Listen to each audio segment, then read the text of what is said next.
आज सब कुछ दिया हुआ उसका है, और अगर वो दे देता है तो तुम उससे खुश हो जाते हो, और अगर ले लेता है तो दुखी हो जाते हो। तो बेईमानी है या नहीं है?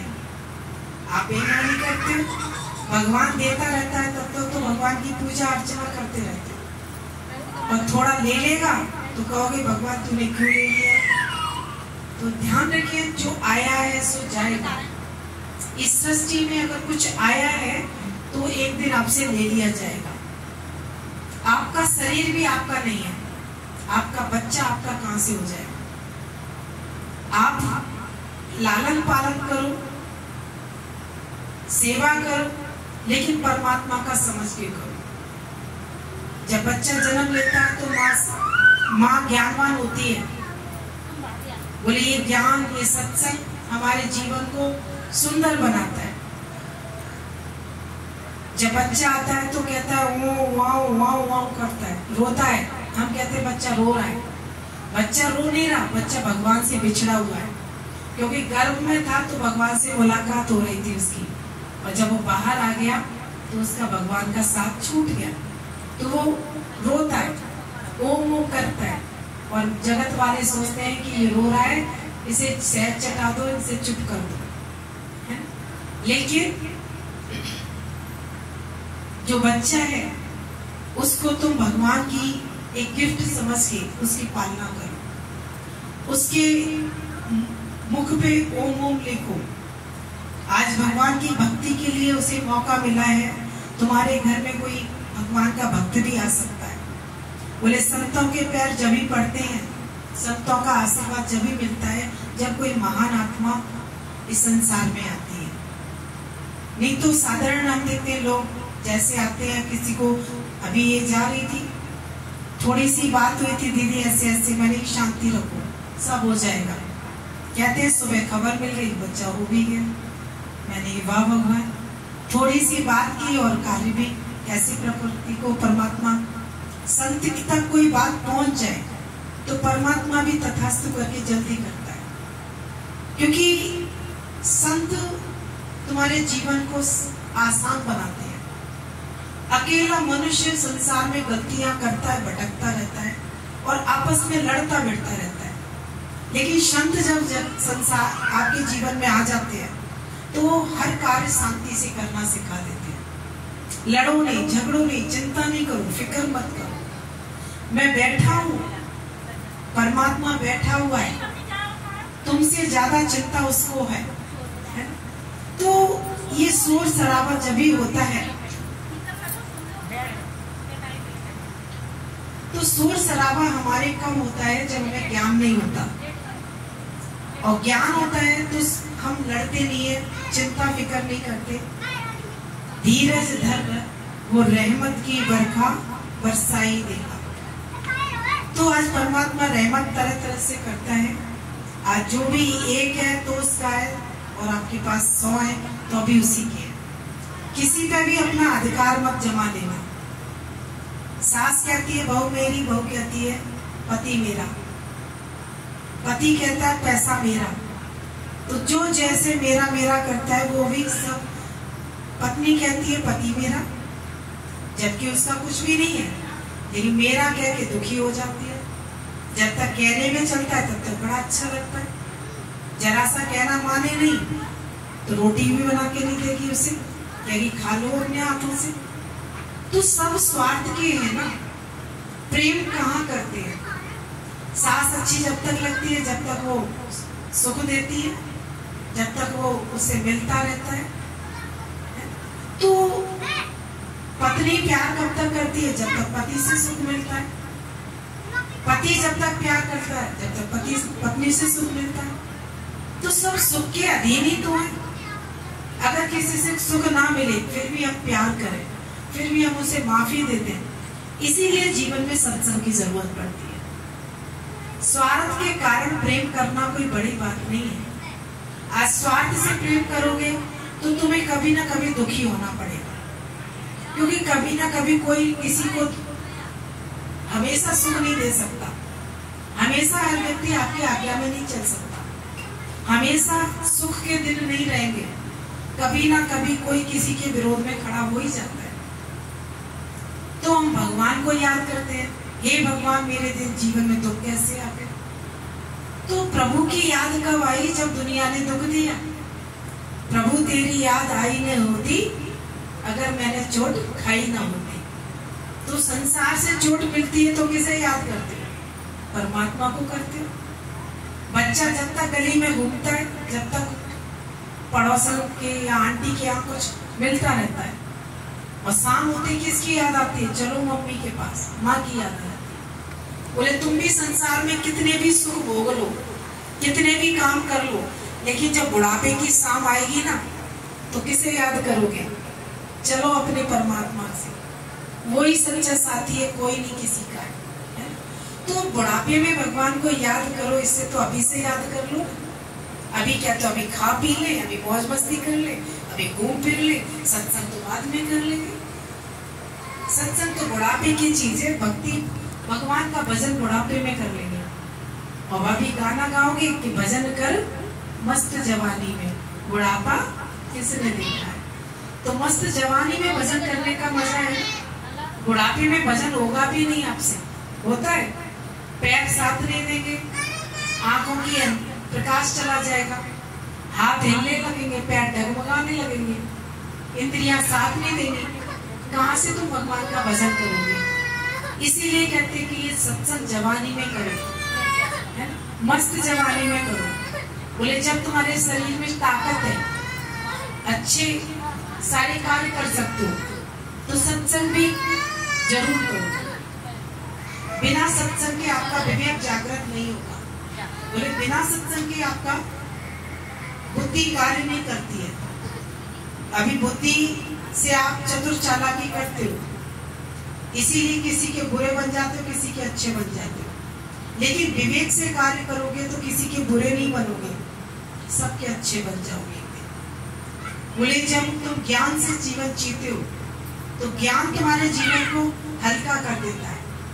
ज्ञान मतलब समझदारी, ज्ञान मतलब बिना स्वार्थ का जीवन। जब आपको ज्ञान होता है तो कोई भी कार्य आसान हो जाता है। अभी इस घर में हम देखते हैं, जब पहली बार आए थे, आज आए हैं, धीरे धीरे ये ज्ञान अपने मन को शुद्ध करता है, अपने जीवन को शुद्ध करता है। हमें याद रहता है कि कोई ना कोई परमात्मा है जो मुझे कार्य करने की शक्ति देता है, जो मेरे जीवन में हर चीज दे रहा है।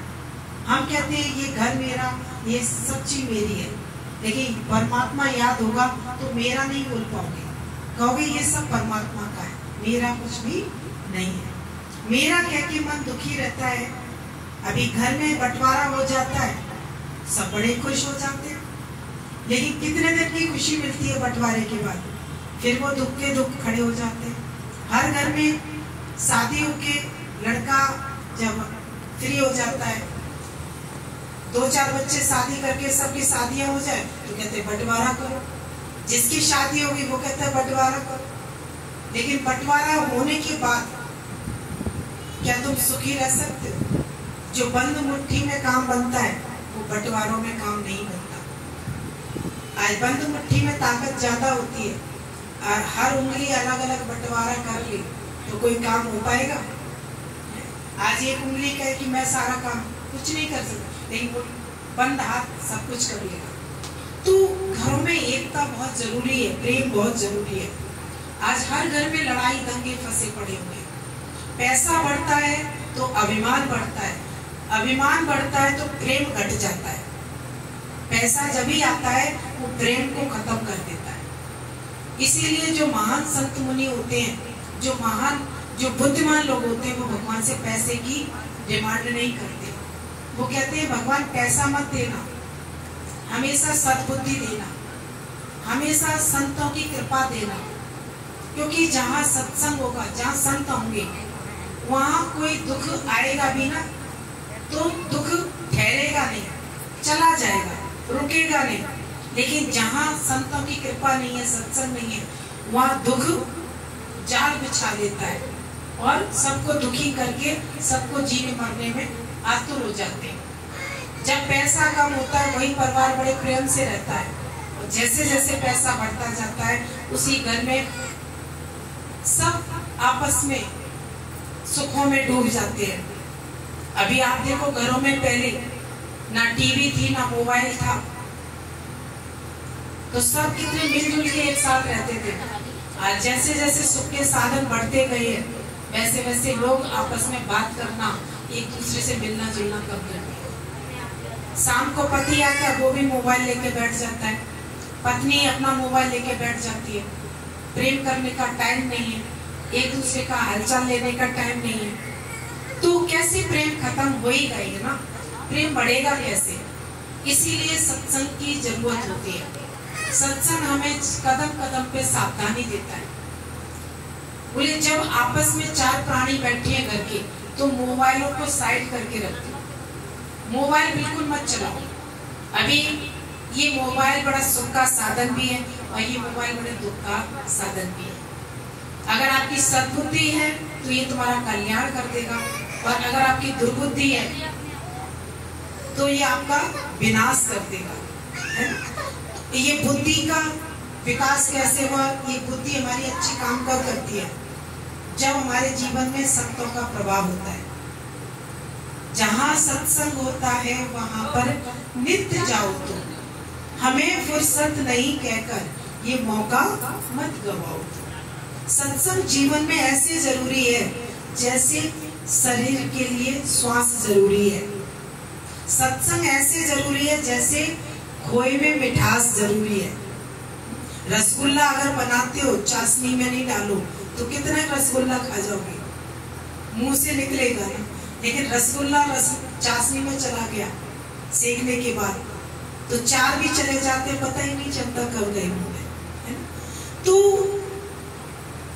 मिठाई चीनी के बिना बेकार, और जीवन मीठी वाणी के बिना बेकार।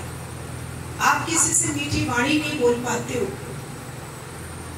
सबको लड़ाई कर्कश, किसी ने एक सुनाई तो मैंने चार सुना दी। मैं कोई छोटे बाप की नहीं आई हूँ, मैंने भी तो पढ़ी लिखी हूँ, समझदार हूँ, मैं फालतू चीज नहीं सुनूंगी। लड़ाइयाँ बढ़ जाती हैं। आज घरों में प्रेम कम क्यों हो गया? दौरानी जेठानी आपस में कंपटीशन कर रही है, सास बहू से कंपटीशन कर रही है। मैं भी जवान दिखने लगी हूँ अब तो। आज हम देखते बुढ़ापा बढ़ता है, लोग अपनी बड़े इतरा के चलते हैं। अरे मत कर गर्व जवानी का, बुढ़ापा एक दिन सबके नसें ढीले कर देता है। आपस में एक दूसरे को हम क्या करते हैं? अभिमान में चले जाते हैं। सास कहती है मैं अभी बढ़िया हूँ, बहू कहती है मैं पढ़ी लिखी हूँ, मैं क्यों किसी की सुनूं, मैं ज्यादा अच्छी हूँ। तो जिस घर में कंपटीशन है, जिस घर में प्रेम की कमी अपने आप होती चली जाएगी। कोई किसी की सुनना नहीं चाहता। बड़े कहते हैं वो छोटे नहीं मानते, छोटे कहते हैं वो बड़े नहीं मानते। बोले कलयुग में यही कलयुग का प्रभाव रहेगा। बड़े कोई बात कहेंगे तो छोटे कोसों दूर भाग जाएंगे, और छोटे कोई बात कहेंगे तो बड़े कोई बात सुनेंगे नहीं, क्योंकि बड़ों को बड़प्पन का अभिमान होगा और छोटों को अपनी पढ़ाई का अभिमान होगा। तो हर घर में कलयुग वास करेगा, हर घर में युद्ध लगे पड़े हैं। अगर अपने घर में शांति प्रेम लाना चाहते हो तो सत्संग जरूर सुनो। बिना सत्संग के शांति नहीं आती है, क्योंकि शांति जब ही आएगी जब हृदय में अच्छाई आ जाएगी, हृदय में बड़प्पन आ जाएगा, हृदय में प्रेम आ जाएगा, तभी तो शांति आएगी। अभी हम दूसरों को छोटा दिखाने की कोशिश करते हैं। मोहल्ले में भी सब अपना अपना कंपटीशन, हम बड़े बड़े शहरों में ही कंपटीशन नहीं है, इस मोहल्ले में भी कंपटीशन रहता होगा। जरा सा ना किसी का घर बड़ा बन गया तो कहता मैं इस मोहल्ले का जमींदार हो गया, उससे भी बड़ा किसी का बन गया वो कहता मैं टेलर हो गया। अरे भैया क्यों तले जा रहे हो, क्यों अपने आप को बड़ा मानते हो? बड़े में बड़ा तो परमात्मा है, कोई बड़ा नहीं है। बोले एक बार बहुत अच्छा दृष्टांत लगा। बोले एक बार एक घर में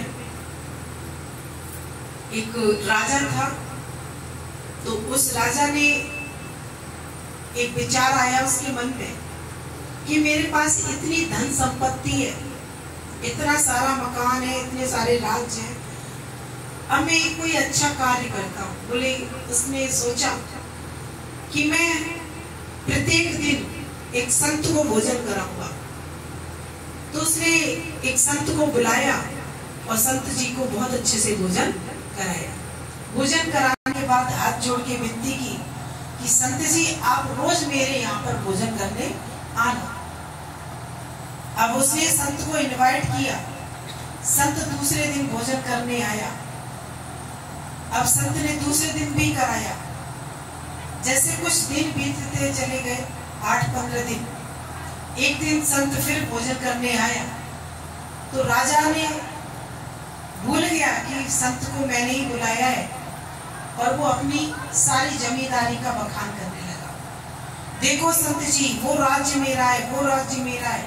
देखो मेरे इतने कोष भरे पड़े हैं, मेरे पास इतनी दौलत है, इतने राजकोष है, इतनी मेरे पास रानियां, इतना मेरा। संत ने कहा कि इसने तो मुझे भोजन पे बुलाया है, आज इसने मेरा सम्मान भी नहीं किया और मेरे को बिठाया भी नहीं, और ये अपनी दौलत का बड़ा अभिमान कर रहा है। कभी ना कभी अभिमान बहुत आ जाता है ना सर चढ़ के।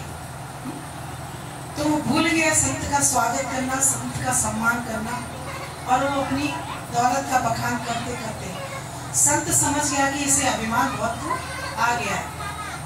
ये अपनी दौलत को देख देख के बड़ा खुश हो रहा है। अच्छा संत था। उसने कहा कि बेटा एक काम करोगे राजा? बोले क्या संत जी? बोले मैंने सब देख लिया कि आप बहुत धनवान है, बहुत बढ़िया है। एक काम करो, एक नक्शा है तुम्हारे राज्य में। बोले कि हाँ। बोले जो नक्शा लेके आओ। और इस नक्शे, राजा ने बहुत बड़ा नक्शा मंगाया। उस नक्शे में राजा ने, संत ने कहा कि इस नक्शे में तुम्हारा शहर कहाँ है, ढूंढो।